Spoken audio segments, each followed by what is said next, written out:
Many questions have risen over the state of the body, person, and woman that I've come to be.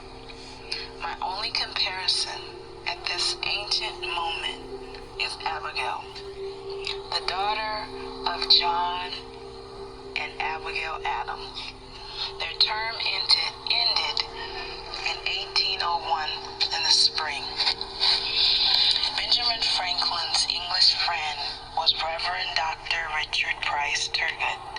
He was the Minister of Finance under Louis XV1.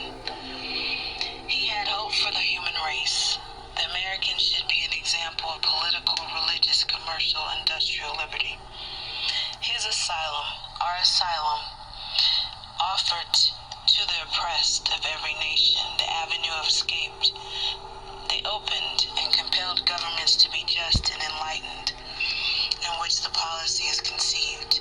But to attain these ends for us, America must secure them to herself and not become, as so many of your ministerial writers have predicted, a mass divided of power, contended for territorial trade, cementing the slavery of people by their own blood.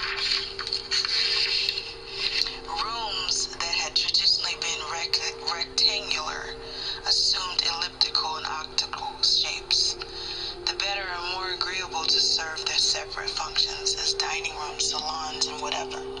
The main staircase that in earlier days had almost universally claimed a prominent place in the entrance halls was moved to the side to discourage the casual caller from visiting the upper rooms and assuring greater privacy.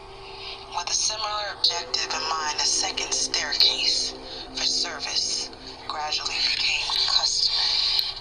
However, the interior of the house, well planned to accommodate the variety of functions, official, residential, and were called for us audience rooms, clerks' rooms, study rooms, libraries, bedrooms, dressing rooms, special chambers. Both exterior and exterior have undergone succession of changes over years. John and Abigail were the first tenants in this building.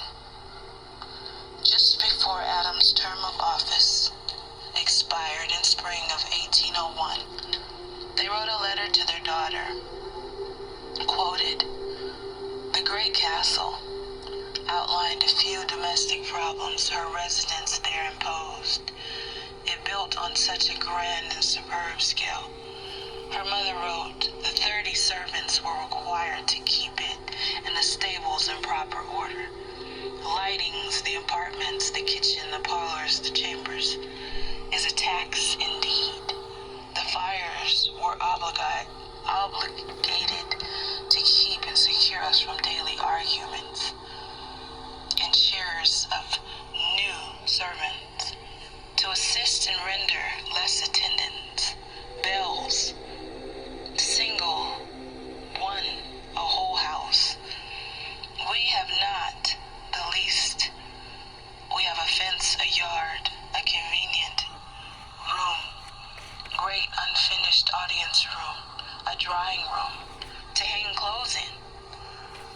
In this letter to her sister that spring, Abigail, her sister, which twice as large as a meeting house, a home in Massachusetts, built for you. Before I end my letter, I pray heaven to bestow the best of the blessings on this house, and all shall hereafter inhabit it. May none of these wise and honest men ever rule under this roof. This is your palace. This is your cosmopolitan. Your 86 cases of French furniture. Your French chef. Your frowns. Dolly Madison.